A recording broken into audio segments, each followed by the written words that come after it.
j'espère que vous allez bien. Aujourd'hui, je vais faire la suite du cours de biologie cellulaire, le hyaloplasme. Je vais faire dans cette vidéo la définition, les compositions, les réserves granulaires de hyaloplasme, le cytosquelettique, le microtubule, les constitutions des selles et flagelles. Alors, la définition de hyaloplasme. Le hyaloplasme est la substance gélatineuse qui remplit le cytoplasme des cellules et constitue une partie essentielle de cet organe, dans lesquelles se déroulent de nombreuses réactions biochimiques. Le cytoplasme égale le hyaloplasme, l'organisme sans noyau. Les compositions chimiques de cet organe, c'est le protéine, l'ARN messager, l'ARN transporté, les acides aminés, les ions, les compositions organiques, les composés organiques ou bien les glucides, etc. Les réserves granulaires des hyaloplasmes, réserves de glucose et le réserve de lipides. Le réserve de glucose, particules de glycogène, polymères de glucose dans le fluide animal et dans le liquide, globules lipidiques observés dans le cellule animale et le cellule végétale. Alors, le partie le plus important, c'est le cytosquelette. Le cytosquelette, c'est l'ensemble des protéines, caractère par trois raisons: le microtubule, tubulune, le filament d'actine, actine, le filament protéine hétérogène. D'abord, pour déterminer les étapes de formation de cytosquelettique, on va étudier le microtubule. Pour bien comprendre, je vais faire un petit exercice. Cet exercice, c'est déjà fait dans un ancien examen. 4 points. C'est ici. Question D. Faites un schéma. Expliquez les étapes de formation des éléments de cytosquelettique constituant. De une structure, je vais parler après. Mémorisez bien cette structure parce que dans cette question d'examen, faites un schéma. Expliquez les étapes de formation. C'est ce schéma. Donc, ces structures sont forme de microtubules. Ça. Ce microtubule sont constitués de protéines appelées tubulines, formées de deux sous-unités alpha et bêta. Ces tubulines s'associent pour former un filament appelé protofilament. 13 protofilaments s'associent pour former un microtubule. Donc, d'abord la question, cette image correspond à quoi? Après le microtubule, on va parler des constitutions des selles et flagelles. On va utiliser cet exercice, un exemple d'examen, pour bien comprendre.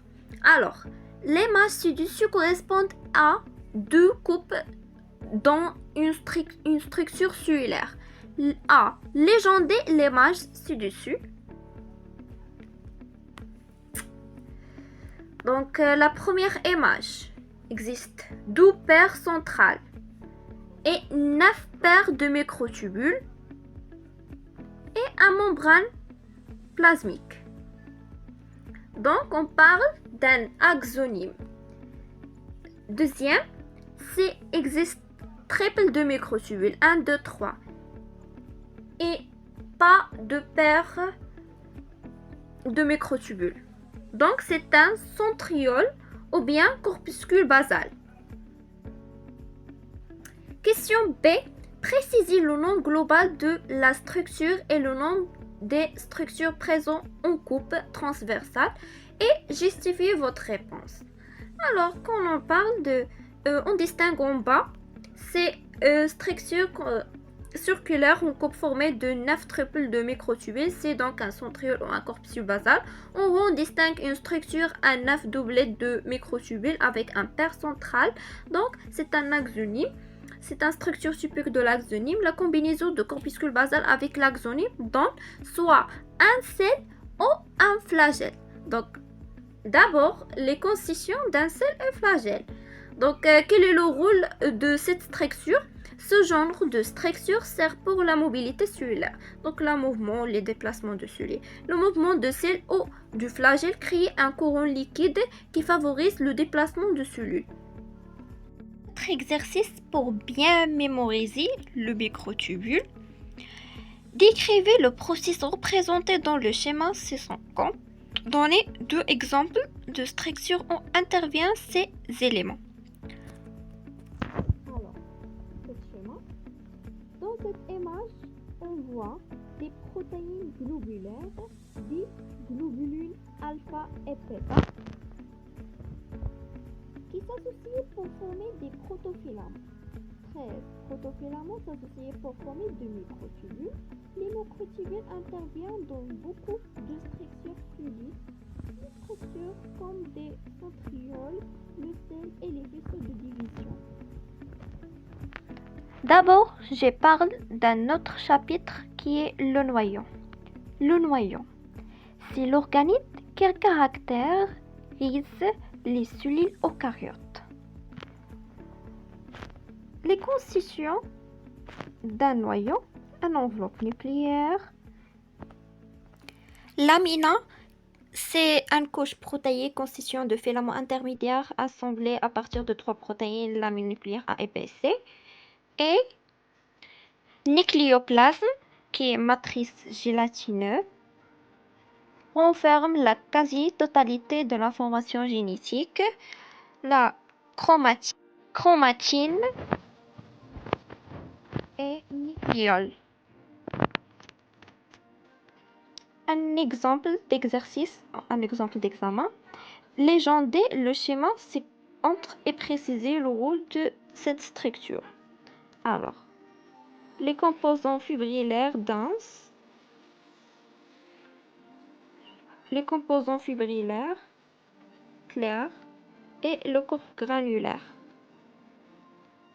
Composants granulaires et composants fibrillaires. Alors, légender et préciser le rôle de cette structure. Cette image correspond à l'ultrastructure de nucléole. Le corps fibrillaire correspond au organisateur nucléolaire qui permet la transcription des ARN. Ceux-ci s'associent aux protéines pour former les pré-ribosomes dans l'ozone granulaire. Le rôle de cette structure est de former le ribosome. Donc, qui sera assemblé avec des protéines ribosomales cytoplasmiques pour former les ribosomes. Elles correspondent sur les chromosomes en division à des constrictions secondaires. Exercice légendé. Donc, on légende le chromosome métaphasique. B précise dans quelle phase A, précise dans quelle phase cellulaire on observe. Donc, c'est maximum de sa condensation, donc chromosome métaphasique. C, cette structure est formée de 2 unités, nommez le processus qui permet d'obtenir ces 2 unités et dans quelle phase elles se déroulent. C'est le phénomène de réplication que se fait pendant la phase S du cycle cellulaire. L'ADN, C, est un polymère de nucléotides. Chromosome, c'est le support physique des gènes constituant certains de l'ADN et de protéines. Ils sont présents dans les cellules de tous les êtres vivants, en forme de bâtonnets dans le noyau des cellules eucaryotes et circulaires chez les bactéries. La molécule d'ADN. Les 2 chaînes de nucléotides sont reliées au niveau du base azotique. Donc toujours A avec T, l'adenine et le thymine, et aussi le G avec C. Je vais donner un exercice. Exercice 1. Complétez le schéma et expliquer comment se déroule ce processus et quelles sont ses caractéristiques. Donc, A avec C avec G, C, c'est la déclinaison. Ce processus de réplication se fait grâce à une longue ligne ADN polyméral qui écarte les deux brins, permet de placement des nucléotides en phase de chaque brin selon la loi de complémentarité. L'enzyme va ensuite de nucléotides transformer un nouveau brin en phase de chaque ancien. C'est une réplication.